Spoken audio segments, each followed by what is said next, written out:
Good morning and welcome to Office Hours, the show where we answer your technical media production questions. We got a great panel today. JJ, what's our first question? From John Foltz in Selinsgrove, Pennsylvania. With MimoLive, can one do a live animation where one scales down a full frame shot to become an overlay over a graphic? On the ATEM, a SuperSource does it, and on ecamm, one could use layers. How would you do it on MimoLive? Ronnie? There are multiple layers types that probably could do this. I don't understand the question entirely. That was a Norwegian word. And I wonder if you're going to just have a camera angle becoming kind of a picture in a picture, and then show what is underneath. I think that is easily done in MimoLive.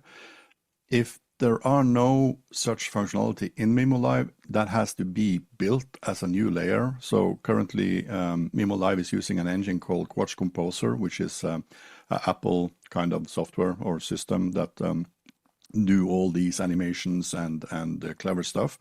And then you have probably to ask MimoLive to construct such a thing if they have time to do that. And if it's a good idea, they probably do that for multiple users. They have a lot of clients that probably be asking for the same stuff if this is something that is needed. But I think you can achieve this in MimoLive. Can we just meet in after hours and see if we can have a small lab and see what we can find out and if we can solve it with the existing layer types? Yeah, absolutely. That's a good place to jump in. Also, just a reminder, too, that the Boink software team is going to be at NAB this coming weekend, too. So I'm not sure what's going on with that, if you're going to be able to jump in remotely. I think the plan is to allow some people to remotely control some of the MimoLive computers. So there's probably going to be a way to interact and ask questions to Oliver. And I don't know if his brother's going to be there, but probably tune in for that. Ronnie, do you have any other information about the NAB thing? Yeah, so we will be remote cutting everything. So that's basically recording and a lot of sessions going on in the what is it called? It's called Creators Lounge area, which is beside Sony, far in one of the halls. And there will be a lot of sessions going on there, and some of the sessions will be MimoLive, and there will be MimoLive people on the floor that have been using MimoLive for years that can answer almost any question. And we are planning to also have a Zoom meeting where you can join up and listen, and probably also ask questions in the chat, and you will have them answered by the crew and the MimoLive specialists that are joining up and enjoying NAB Live. For the first time being cut from all around the world. So that's a cool thing to see. All right, next question. From James Fosling in Minneapolis, Minnesota. Listening to records is a different way of critically listening. Do you have a critical way of listening to audio? Ronnie, how do you do it? Yeah, so if this is about listening to music and enjoying recordings as the first part of the a lot of wording from the Norwegian today. Listening to music and just enjoying music, that's one thing. That's a hi-fi thing, I think. The other part of the question is critically listening to audio. I read it as in listening to something that you edit. And I'm currently using near-field monitors for that, or a combination of near-field monitors. So I have actually a near-field monitor behind me here. I didn't have room for it on my desktop these last days. This is KH80 DSP from a company called you know what it's called. This is a competitor to a Finnish company that does a lot of near-field monitors, and there are multiple types of near-field monitors, but don't get too big ones if you are going to have kind of a neutral audio, and make sure that you have monitors that near-field monitors that are specifically selected based on the distance from your ears to the triangle left and triangle right. So everything should be in a triangle. So the distance between the monitors should be the same as the distance from one monitor to your ear, so that your body or your head is kind of the third end of the triangle. And make sure that you don't have too big monitors, but if the distance is larger or they are more far away, you should have a little bit bigger monitors to compensate for the drop-off of the bass. And I have to say these KH80s are kind of in the thin type of monitoring, but they are very neutral. And by using the software that the vendor provides, I can calibrate them, and I can also have a microphone that calibrate these. And yeah, it's one way to do it. The other way to do it is to use headphones. This is my Sennheiser 660s, going through actually a small DAC amp, which is called Sheet. That's both a DAC and a headphone amp built into one unit. So around $300-400 based on the configuration and color. And that is giving me enough quality of the signal to be able to critically listening inside the headphones. These headphones are kind of heavy to drive, so I needed some more power to drive them. You can't just plug them into the mini jack on the iMac or Mac Mini. That wouldn't suffice. So have the right equipment, but I'm not really. I understand the question entirely. JJ, Go there live. And I say that because I was spoilt rather supremely when I went to Willamette, where Chris often goes into work, and hopefully Chris can send me over that scans that I requested on Wednesday or for Wednesday. And I used to be able to sit underneath the piano. My friend Stephanie Abigail Louise Thomas, she would play the piano. I'd sit underneath the piano and listen to her practice and play. As a person who played bass for many years, sitting in the orchestra, like sitting at the rear of the orchestra and listening to the rest of the orchestra, or sitting in a pit. Then when we built the Rogers Hall back in 98, when we finished that, 99, on Willamette campus, that the acoustic reference, I think, is important because so much of what we listen to now has been muddled by what we hear. Either my good friend Tlalok often complains about the gack that he hears, the slop that is instantly recognizable as AI, because folks are producing content at YouTube with poor quality microphones, and so it has this kind of resistant sound. It has this sibilant sound to everything people are saying, and you can immediately recognize that as AI created slop, because it's just taking a poor version of average and then outputting that, and then we consumers become accustomed to that. For many years, we were very happy watching a VHS film from Blockbuster Video. Please be kind. Rewind.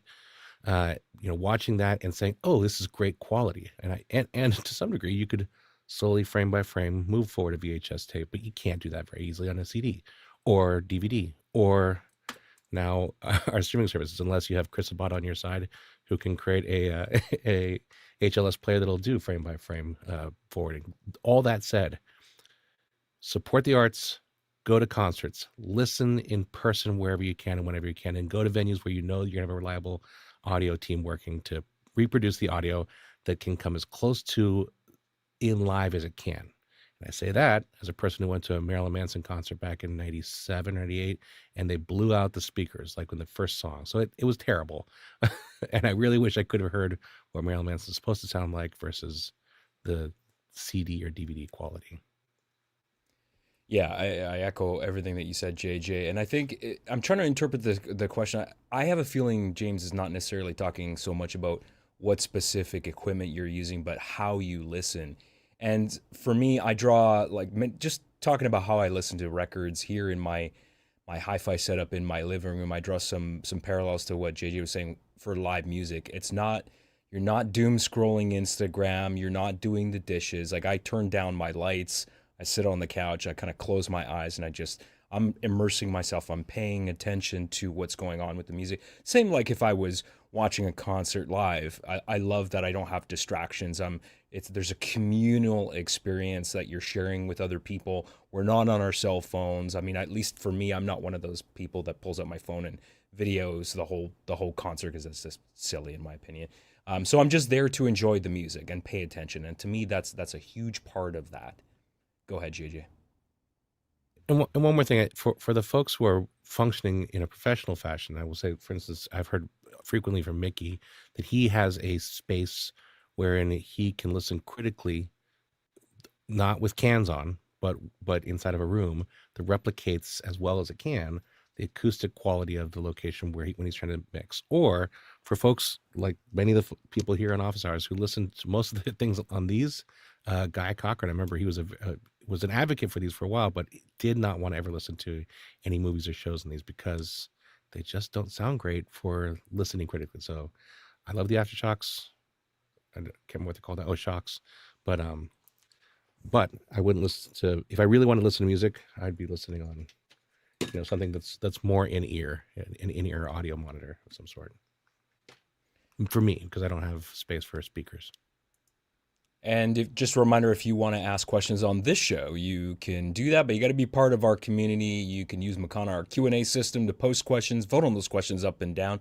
That part is actually pretty critical because that helps drive the run of show. It tells us what questions are more important for you on the show, and we'll answer those first. And of course, you can chat with us. And there's, in fact, a lot of people chatting with us live, so you're missing half the fun. So go to officehours.global/join. That's officehours.global/join. Put in your email address, and we'll send you all the information that you need to become part of your community. And there's also a link to Discord, which is also a fantastic resource as well. Next question. Live from Alexander Kniggett in Port Coquitlam, BC, Canada. Live production is hard, yet so many companies try to save money and think they can do it themselves. I see repeated failure by many local companies. Why do they underestimate the difficulty of production? The $1 million question. Go ahead, Chris.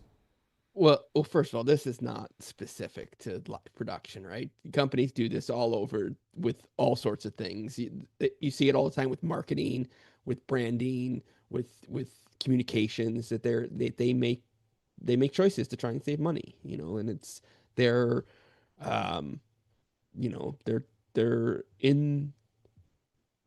they exist to make money. And so they're going to try and make as much money as they can. And the way you do that is by spending as little money as you can. And like I said, you see this all over in all different areas of business and not just in this particular area. So we see it because this is where we live. And so when we see those mistakes, it's like, I see what they did there. I see the mistake they made there because that's the world we live in. But those same things are happening in press releases, in commercials, in all kinds of things where people are trying to save money, and they do, and they pay a cost for it. JJ. I think it's the abundance of bad examples, and as Chris said, there's an abundance of bad examples out there that's being replicated by AI that is creating more and more bad examples.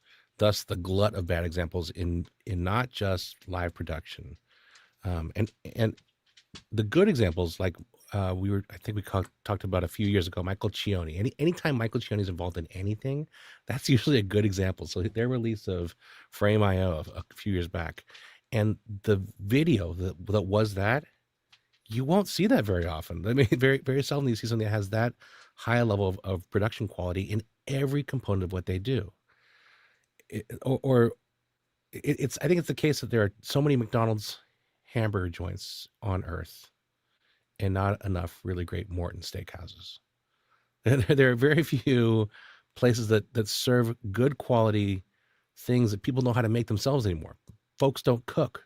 Folks buy fast food, and because we're trying to consume and trying to put more content into our day that is junk food content, that then gets replicated and people make do. We become accustomed to slop, and we become accustomed to junk out there on the interwebs, and little by little we want it faster, so that the problem that occurs by making us not as smart as we used to be by not reading books but rather only watching a something talk video or that only lasts a couple seconds long. There's no content there. That quick form content, the quick form production, the quick form everything. The assumption then is that it's good for you by having lots and lots of content rather than slowing down. Read a book. Go outside. Do nothing and just listen. I think that's the unfortunate reality of what fast, constant production and low quality inputs has produced as a general average. 100%. And I think that's a good PSA. Please read a book, because to read actual words on a page is to expand your mind. Ronnie? Yeah, maybe. I think they started long time ago. I'm not sure that companies do this because they want to save money. I think speed is also one thing that they need to get done faster, because they don't have the number of hours allocated to doing these things. We see a clear difference between companies that actually focus on delivering stuff and the ones that are kind of just doing it on the heel. But just a practical example, back in the 80s, before CD players arrived, we used to listen to records, spinning around the record player and playing the entire album, and then turn the side and play the other album or other side. Then we had CD players coming, and then we had MD players coming from Sony, the small mini disc things, and then we had MP3. Everyone knows the MP3 players you can install on your computer and then just have at it and download as many songs as you could. And then we have a local company, or a Norwegian company, that is kind of having a campaign. You're using your time like 50 or 70 hours a week watching TV, listening to that with the TV's built-in small speakers, instead of having real big speakers in your living room. And I think that is a good example that we also, not only companies, are actually buying into the ease of things, and we doesn't care about the quality of things anymore. And I think it comes back to, for audio, for instance, people are getting used to listening to audio on their phone, sitting on the bus with the speakers, annoying everybody else around them. And the quality is kind of falling through a big black hole, and people doesn't even listening to high quality audio anymore. So I think the ease of using stuff and listening to stuff and just consuming is more important as to having high quality. And of course, cost has something to do with that as well. If a really good 7.1 sound system costs the same as a small speaker that you put on underneath your TV, it probably would be more of those. But you know, it's more advanced. You have to have cables everywhere. It makes a hassle, and your wife get angry when she's or asking me to vacuum or blah blah blah. So it's a hassle, and I don't think there is an easy answer to this. But the quality is more amusing than bad quality. Next question. Next statement is from Ronny Hofsoy in Tromsø, Norway. Australians at it again. This time, Decimator Deign released new version of the software control and firmware for MDHX, including test patterns and lots of other enhancements. Oh, you've been caught, Ronnie. This is Jeopardy. You're gonna have to rephrase that in a form of question. I'm sorry. Yeah, so maybe I just throw up this graphic. So they released this I think just a few hours ago, and they are now including 204 VESA formats on the HDMI inputs. They are generating 58 3G, HG, SD video test patterns. They can also, of course, have audio tones on SDI and HDMI outputs. And they are actually just all these things that they know added to the normal MGHX that is kind of getting old in the tooth, but it still seems that software upgrades and firmware updates are really giving new life to these items. And be aware, this is for newer versions. They have different versions. So I saw in Reddit a Reddit thread that one has a 7-year-old one that still was able to get these new functions. So it should probably be really old if not being compatible with this new firmware. And also the software has been a little bit easier to use. So kind of cool to see that old tech is getting new life just with some software code. I guess there have been vibe coding some of that. Maybe, but I've always wanted to get one of those decimators, and I was thinking lately I could really, really use one. And now seeing that massive list of free features in a firmware, that's actually pretty nice because you don't see that every day where companies are giving away a lot of new features without actually making you pay for a new product. Because there's that argument. Well, if we put all these new features in a free software update, then we're not going to have anything to sell anybody. So I think that's really commendable that they did that. So very cool. Appreciate you bringing that to everyone's attention. Next question. Next question is from Zach Stallsmith in Chautauqua, New York.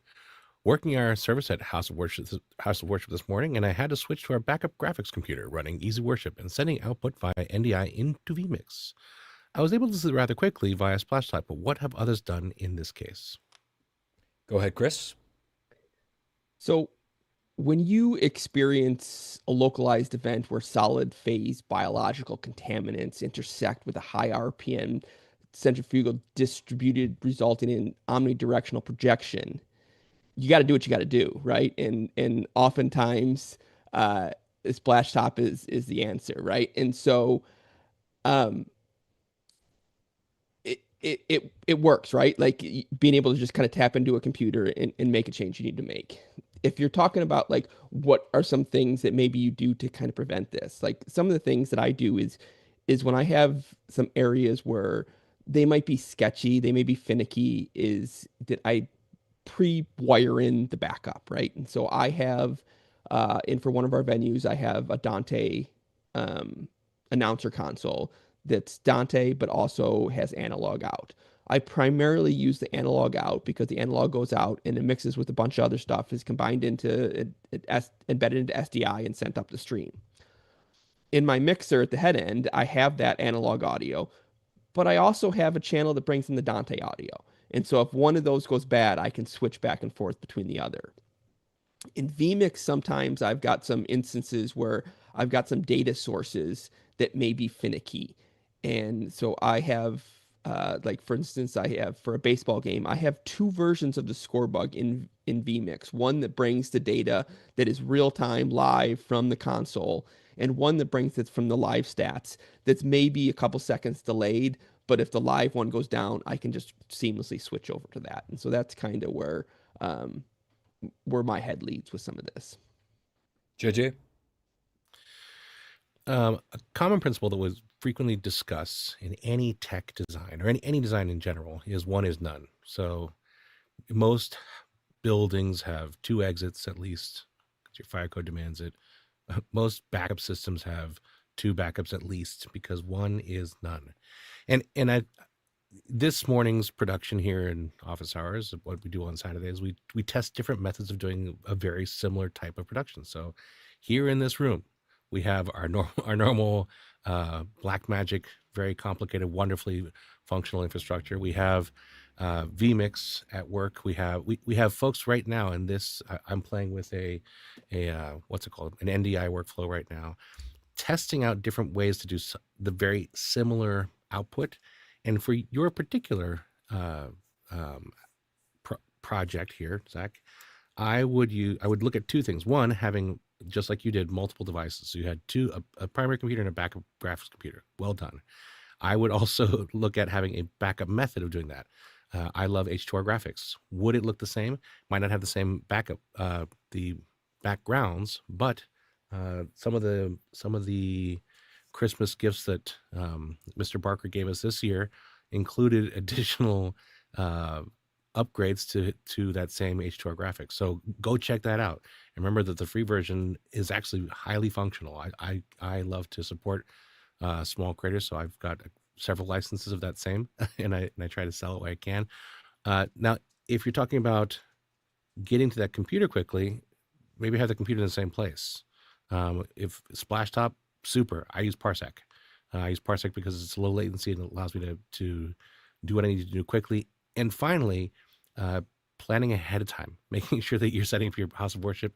As a person who myself also used to do a similar work in more technical places or more technical houses of worship than I do now, it was common that I'd show up at least 4 hours prior to production, make sure everything's functioning, test all my equipment, see what's going to fail, try to break it and then confirm that it's ready for the production. So, make sure that you're prepared ahead of time. So that's my suggestion for, I hope, what your question is here, Zach. Next question. From Guy Cochran in Seattle, USA, although he's probably down in Las Vegas right now. What is a good place to learn the basics of 2110? It's a good question, Guy, and I had a look at what used to be lynda.com. I looked at LinkedIn Learning, and I didn't see any courses. That's usually the first place that I go to. Go ahead, JJ. Join SMPTE. It's not super expensive for what it is. The value of that education, join SMPTE, take the self-discipline classes that are available for SMPTE.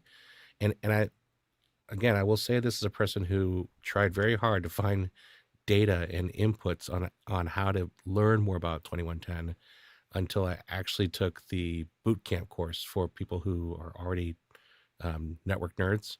And in doing that, I learned a whole bunch. I documented a bunch. I shared some of those basics with my friends, if not all of them. And then with that in hand, it's been really great. For instance, in my transition, I've departed my old company. I hopefully will be starting a new position next week. So that's also really important to learn 2110 because as was advised at this last year's Olympics, there was no SDI. It was all done in network transport. So learning the basics of 2110, if you want to do live streaming and or the alternates, Dante AV, and NDI, do learn NDI. And NDI is completely free. So the NDI, I would say for anyone, go ahead and learn NDI. It's free. It's like learning English because everyone's using it. And then go learn Esperanto. Go learn 2110. And get your membership at SMPTE. JJ, did you see the Blackmagic NAB live stream? Because I was very impressed for someone like a CEO from Grant. Now I understand Grant comes from a production background. He's obviously a nerd and he seems highly technical. But I don't really know SMPTE 2110 because I'm not in that world. But obviously it is a very nascent technology. He seemed incredibly knowledgeable for somebody that's a CEO. Now, I don't know if he was just running off a script, but he seemed to like genuinely understand how that works. Do you think he took courses for that, or? So SMPTE's been around forever. 2110's been around for 20 years. Oh, okay.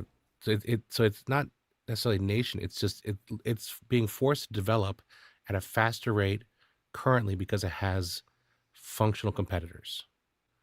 Dante AV appeared 2 years ago. Became functional 2 years ago. NDI has been around since 2014. So now that SMPTE has competitors, and Grant's been around long enough to try and create products that will be viable for what's her name? Billie Eilish did an entire production using just Blackmagic. So having intelligent people access and continue to develop inside a technical context, I don't think he's a person reading off a script. I think he's a person who works with other engineers who are trying to constantly nudge forward in building things that he can sell. And I personally would love it, but I know it'll never happen if they would include NDI as part of the workflow. Of course. I knew you were going to say that. Because it's so much smaller. I mean, it's just a little tiny form factor versus being forced to build out switches in a place where it's really hard to. And I would say this, last night I was looking at my annoyance in a small recording I did on Thursday, where I had 4 NDI sources from outside brought in, and I was streaming it from here at my facility. But I'm using 20-year-old switches. I'm using a bunch of 3560Cs campus switches, which are end of life as of 2016. So I'd love to upgrade, but the cost. And the only viable thing is the 1300s, the Cisco 1300, which finally now is out of the SG world. I hated those things, into something that I can functionally now throw fiber across my house and get 10 gig on my backplanes, and 32 terabits per second versus, my currently functional 10 gigabits with a backplane of 23. So playing, and to answer your question regarding Grant, it's not new. It's just developing, and Yeah. he Oh, clearly understands it the feels process. new to me because I've only heard people really talk about it at length in the last couple of years, right? So why is that? Why is my perception of it being new? Because only I Actually, I think the connection to the answer is a bit in the earlier question we had regarding what's the best way to listen. We've become accustomed to average, and NDI, I will say, is an average transport, whereas 2110 does require excellent transport. It requires high performance gear, high functioning, high performance devices that won't overheat grunt, uh, and making sure your backplane and your transport will allow that can be costly. So instead, we're very happy with Zoom, but Zoom isn't in person. And if you're a person who's forced in a Microsoft environment, then Teams, you might be happy with that, even though it's at 720. Boo, boo, boo, boo. You might be happy with the face thing on your phone and having conversations like that. F minus minus. I just we're so force fed average that that we become accustomed to using good enough. Even TV, like most sports. sure. More sports on your television broadcast. It's 720. It's not 1080. It's not 4K. Yeah, ESPN was 720 for years after 4K was a thing. So we become accustomed to slop because it's cheaper. Even the Well, frame rates we have today, 24 frames per second. It's cheaper. And that's like people not conflate, but they put NDI and 2110 in the same like oh, let's compare these two things. They're not the same. They are vastly different, and they solve vastly different problems. 2110 is more akin to SDI, right? Like if you're switching to a 2110 infrastructure, you need to start from scratch. Everything needs to be new because your switches, even if you have good switches, are not going to support that. You need bigger switches to support 2110. You need dedicated hardware, and you need to start from scratch. NDI became popular because it just tacked onto what everyone already had. Like for the most part, whatever switch you had, you could just run some NDI feeds on it and you would be fine. I mean, I remember when we first started using NDI, we had Cisco enterprise switches at the time, and very beginning, and I'm sending NDI feeds through it, and I'm pegging. I'm like it is at capacity because it was a 10100 switch, right? It was enterprise, but it was small. But I could send enough NDI signals through it to get done what I need to do, and you could just do that. Like you can't do that with 2110. One feed and your switch is done. All right, let's move to the next question. Again, Zach Saltsmith in Chautauqua, New York. Is there an expandable storage option for a tablet? I want to be able to play back videos. That's interesting. Well, Zach, you didn't mention what type of tablet. Are we talking iOS devices? Are we talking Android? On iOS devices, you can plug in external drives, and the Files app on iOS can read certain data off external drives. But I don't know if that's what you're looking for. Go ahead, JJ. I was experimenting with the Blackmagic camera app that they did on, obviously in my case, an Android environment, and I didn't want to blow up all the storage on my device, so it's an older Samsung 2022, and I plugged in a hard drive into it, and I was able to select an external hard drive. So I plugged in a Samsung solid state drive into it, and I was able to easily record 8 hours of content on that drive at 4K. So it was pretty excellent. Then I took that, unplugged it, tossed it into DaVinci Resolve, and started editing that content. So also as far as reading, I use VLC. So if I wanted to read a video or watch a video on my device, I would load VLC in that same hard drive with a USB-C cable, and usually also USB-C hub with a power dongle, so I could watch that full X period of time on the video. Why you do that, I'm not really sure, because we've mentioned that maybe you should use a TV for playing back videos that actually have a larger area for your village rather than just a carry-on tablet. But I do have my own little stand that I carry everywhere I go. It's a tablet that do most of my stuff from. All right, let's go to the next question. From Douglas Carmichael. If you were implementing a BMD Blackmagic Design ST2110 system, how would you output graphics from a PC Mac?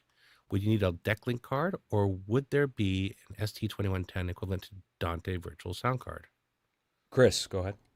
So currently, that's what you would do. You would use one of Blackmagic's SDI to 2110 converters, and whatever system you had currently sending out graphics, could do that. Now, NVIDIA has a piece of software called NVIDIA River Max Display, and it's not. You can apply for early access, but it is what you're talking about. It turns your computer monitor into a 2110 feed. So it's out there. It's not publicly available, but it's out there.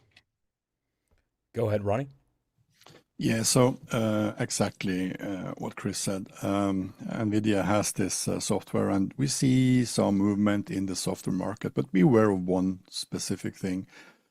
Sending 2110 from a computer is not as easy as it sounds. It's like you would need a really beefy computer with a really beefy network card on, and the hardware is there, but the amount of it available to normal users or production people are not still there or in the numbers that we would like it to be.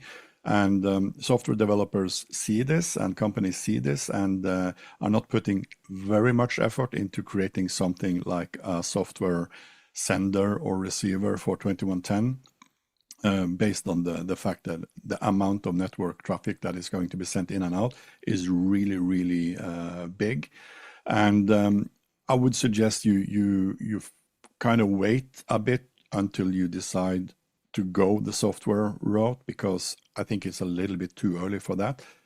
Do what Chris suggests and get some SDI hardware, and then find some of the company's converters, like Blackmagic launched a ton of new converters the other day, and I'm pretty sure if you watch some of the broadcast or visit NAB, you will be able to see a lot of these in practical examples, or at least companies that talk about their converters to and from 2110.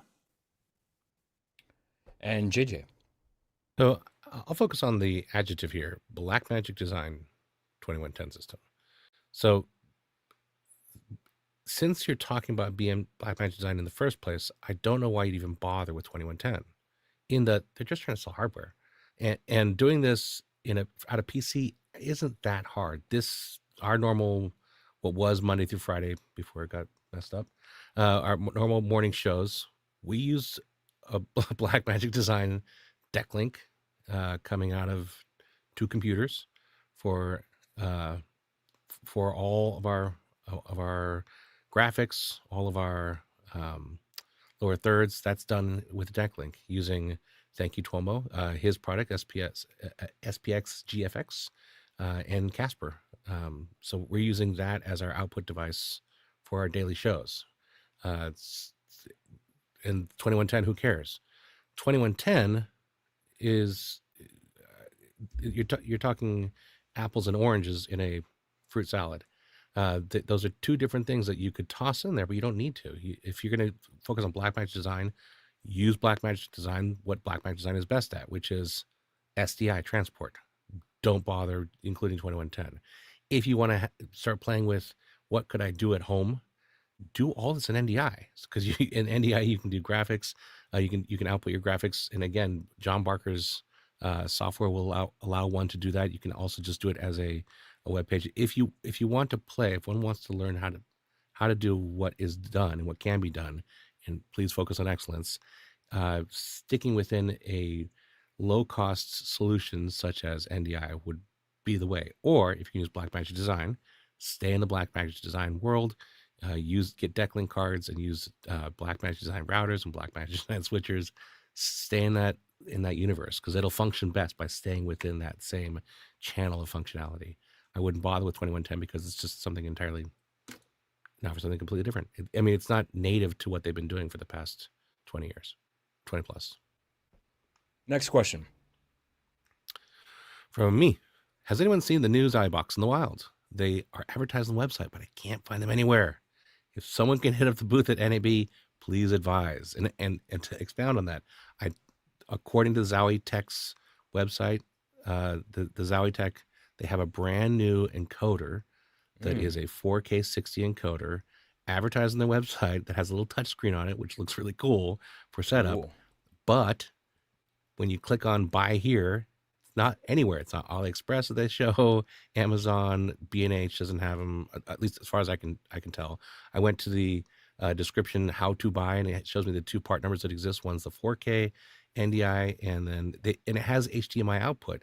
So it's an encoder decoder for transport, kind of like an Osprey would be, I think, which is why I want to pick one up, but I have no idea what it costs. So one of you guys at NAB, please go down there, say, hey, JJ really wants one. How does he get one? Ronnie, you got any inside knowledge here?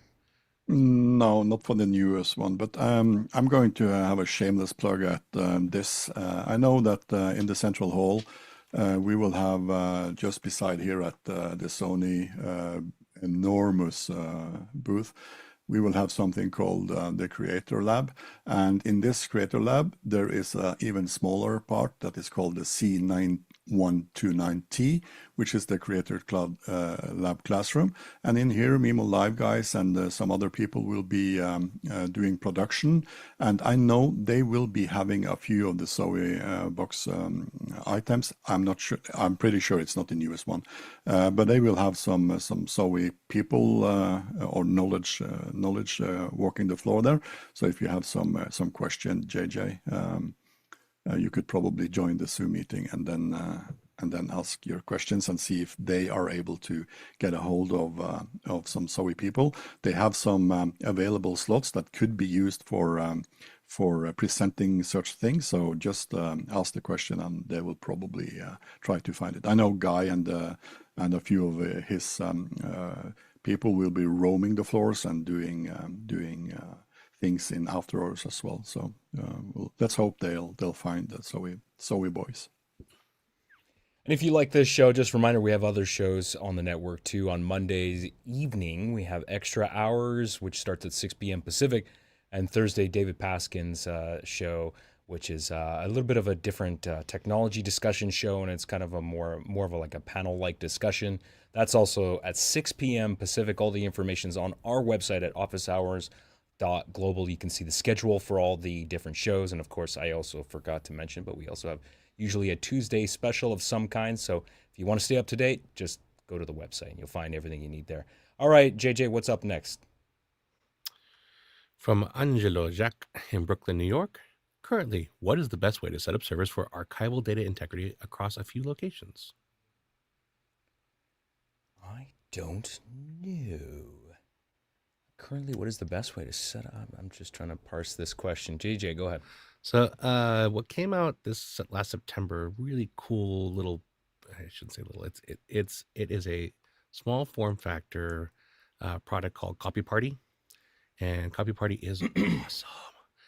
In that one can quickly set up multiple accounts and access from multiple devices in a secure fashion on a local facility. So that I've set a couple of small Linux boxes to function as Copy Party servers that I have in 2 locations. And that's the other thing, 2 locations. So well done. 1 is none. So a few locations. Item 2 for both locations is I've got, as a person who's been doing this for a while, I set up copy. I just do a simple copy of bin diff. I have a bin file that verifies what the diff is between 2 locations, and I copy across that based off of what's new. So I use a old-fashioned low-tech version of doing that. But I will say that I love using SyncThing. SyncThing is something I use for my devices when I have a small project like my 1Password archive. So I could set that up. I have set that up. to have a local version of 1Password, for instance, or Bitwarden, whatever you use for your passwords, and then synchronize that across your devices. And because SyncThing is multi-platform, it allows me to, keep track of the changes that occur across multiple devices using SyncThing, and it's locally hosted. It's small little tiny tunnels that I can put on my tablet, on my phone, and on my computer. That is a way of doing it. Best way might be looking at something like Felipe Baez. He just announced, I think, last Tuesday or Wednesday, he's opened up a new data center for his file organization structure in Brazil. So he's finally opened up a new facility for what he started, I think, here at the Office Hours community back in 2022. So Felipe Baez, I forget what the company's name is. I just hang out with Felipe. So, but that would be another way of making sure your archival data, what you are storing, is safe and secure at a particular location across multiple locations.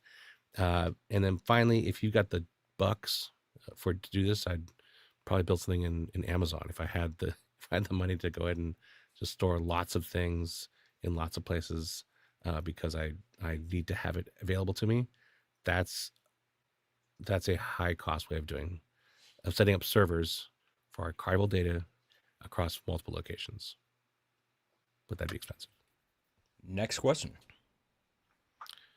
Norm Clare in Waterloo, Ontario. Is the era of SDI coming to a close in favor of 2110 or NDI? Seems that's what Blackmagic is signaling with their new switchers. Go ahead, Ronnie. I think it's important to have a little bit history lesson here. So SDI was invented in 1989. The 2-channel 3 gig was probably maybe 2000. I would think 1990, late 1990s. And that is like 30 years ago and still going strong. I think improvement and development and inventions is really important. And the move that Blackmagic did now is nothing that makes my company switch to 2110 because we're too small, we are too cheap, and are really satisfied using SDI. And our entire workflow is based on SDI and will probably be for many, many years to come. So in my humble opinion, this is not something that is going to change anything for us, but it's still cool to see what we can do with 2110. And definitely we will probably be getting a few things, like we have some NDI in our workflow in addition to SDI.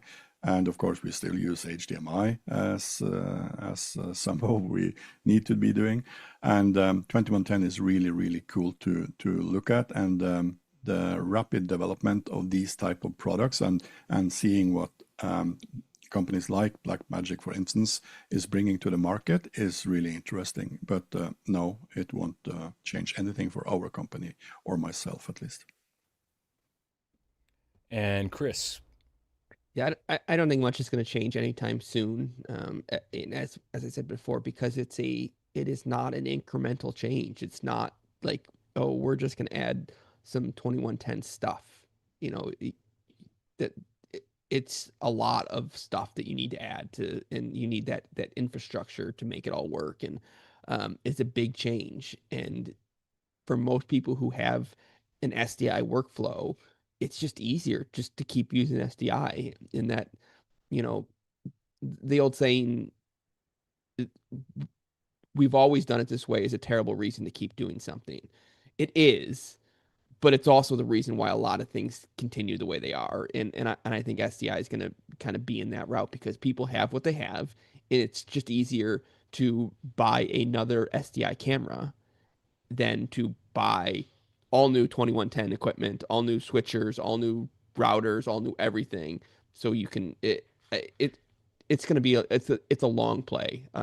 And honestly, I wonder if this push to 2110 will actually help NDI in that, like, there's all this talk about 2110, and then when people start looking, they're like, well, but I could just use NDI and that would suffice for my needs, and that may make NDI even more popular. So we'll see what the future brings. Next question. Paul Valhos in Austin, Texas. If you can't attend NAB, which of these publications, YouTube channels, etc., will you follow? And link provided.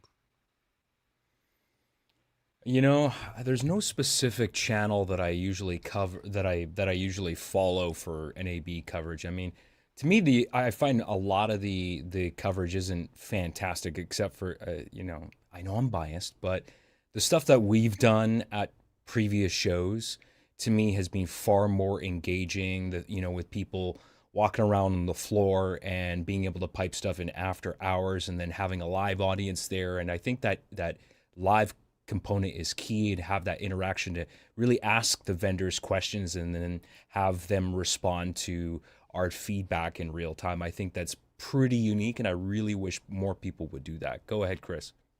Yeah, we mentioned this a little yesterday, and for me, the two sources that really are going to surface NAB stuff for me are SVG and News Shooter, and then just Twitter. Really, you know, like if something cool happens, it's going to pop up on Twitter, and that's how it's going to come across my face. I'm not scouring the news sites for saying what's the latest, what's the latest. It's if it's cool, it'll come in front of me. Yeah, 100%. Next question. From Norm Clare in Waterloo, Ontario. It used to be that the markets for Rode and Lectrosonics was pretty clear. That distinction seems to be blurring now. Is this a good thing for both brands? Go ahead, Ronnie. Yeah, so as many of you know, and even more does not know, Lectrosonic is owned by an owner that is also known to be already owning Rode. And we see that Rode has launched a new product, and they are heavily leaning into the kind of the PR text that they are using technology from Lectrosonic. So I think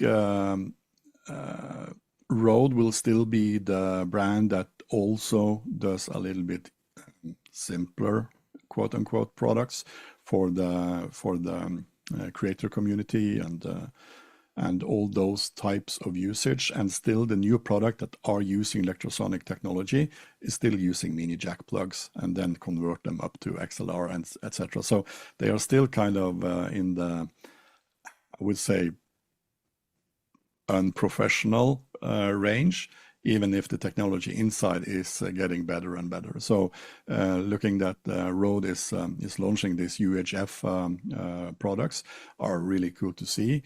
But I still think that Lectrosonic will be the king of the road, so to speak, and provide us with really high quality advanced products. And Rode will still be in their lane, though moving maybe a little bit over to the professional range. But I don't think that Rode, as a brand, has intentions of becoming the real big thing here. I think they are smart enough to keep them in their lanes. Chris. It's interesting. This is kind of a corporate structure that is very popular in the tool world, right? Like there's like 4 companies that own hundreds of different tool brands, and like you buy a drill, and you can get whatever color you want, and right next to each other on the shelf are the same drill, or the 2 different drills. They come from the same factory. They're owned by the same company. Half the parts on the inside are the same thing, and so I think what you end up seeing is that in the hope, I think, from consumers, and I would guess from the corporate side too, is that you can take your high-end stuff from Lectrosonics and you can bring some of that down to Rode, and you can kind of meet in the middle, and hopefully you cover a whole spectrum of needs from the very high end to the consumer, and hopefully there's something in there for everyone. And we'll see how well they actually do that, but no one knows what's going to happen. But this is not an unprecedented thing in the corporate world. Yeah, and just I don't know if anyone saw this announcement too, but you know the Friedman Group that owns now Rode and everything like that. And I don't know if this technology was borrowed from Lectrosonics, but I just noticed this press release a few days ago where they announced this new Sonora technology MEMS microphone. They said it's like a much more advanced miniaturized microphone that they're going to start putting in newer Rode Lav microphones, and they put out this video. They're touting the high SPL and dynamic range and everything like that, and resilient to RF, all this kind of stuff. So I don't know. It's really interesting. I think it's cool that they have more resources, more technology. They're sharing ideas and stuff like that. And I think this will benefit also consumers too. That, you know, as some of that higher end technology trickles down, and we're seeing this across the board, I think, in many product lines in many industries. I mean, look at even what Shure has done in the last couple of months with the announcement of the refresh of their SLXD wireless product line. I mean, they're bringing some of the frequency coordination stuff from the higher end product lines down into a more affordable wireless technology with their G57 band, which is more of a global frequency band that supports a lot more frequencies. So I think that's really cool. I think in the end, consumers they get a benefit, they get better and more reliable technology. Right. I think we've got time for one more question. Let's go to that. From Leah Mendel in Richmond, London, although possibly here in the United States. So, JJ, we all agree fast food is not the answer. Where should we eat when I meet you in San Francisco next week? Well, this is obviously for you, JJ. So, so I have three possible answers because comparing bad fast food to good fast food, Mel's Drive-In on Lombard Street is a lot of fun. It's rather reminiscent of what San Francisco has been like, and it's to me it's a reminder of what a lot of folks see when they come into SF. But there's also one of my my preferred locations is Gaspares in what I think would be called Little Russia area. So Gaspares is on Gary Street, and I say this only because when I looked at the Googles, it said that Mel's may be closed, which I don't know why it'd be temporarily closed. But Gaspares restaurant is delicious, and there's a local Gaspares that I usually get my Friday pizzas from here. It's up the street on I-5, and if not, Tbilisi, delicious and excellent. The Tbilisi Bakery right next door is a wonderful place, and that's if we're in SF. If we're not in SF, when we're here in Marin County, then there's this little tiny hole in the wall that I love to eat at. This Chinese place that's right off Redwood Boulevard that used to be, or that is where the old Shakey's used to be. If you ever listen to like old Robin Williams comedy sketches, he talks about the Shakey's, and that's the one that was in the Centerfell, right next to right next to one of my favorite hole in the wall places here in Marin County. All right, that'll wrap our Saturday show. Thanks to all the panelists for being here today and bring your A game and all your different experience. We really appreciate that. Good to see you, JJ, and congrats on the new job. And of course, to you, the producers, we wouldn't have a show without you. You came in this morning, you put in some questions, and we had a great show, so thank you. And of course, the back-end crew that wakes up every single week to put all these different shows together. Everyone, there's so many different roles. There's too many people to thank, but we couldn't do it without you, so thank you. Just a reminder, coming up after the show, if you are thinking of joining Office Hours, being part of our fantastic community, which, by the way, you can go to officehours.global/volunteer to join. Just pick out some of the roles that you're interested in, and you'll get information on how to join some of these meetings that we have every month coming up at 8:30 Pacific right after this show. In about 30 minutes, we're going to have our panelist meeting, our new panelist meeting. So if those are for new people. And then right after that at 9 a.m., we're going to have a meeting for existing panelists where we can talk about what's working, what's not working. If we were to have traveled around the world to answer all of these questions today, according to the Talalic Traversal, that would have been 29,000 miles. That's 46,000 kilometers, 226 million. Bananas for scale. This was episode 2216. We'll see you in After Hours. Bye.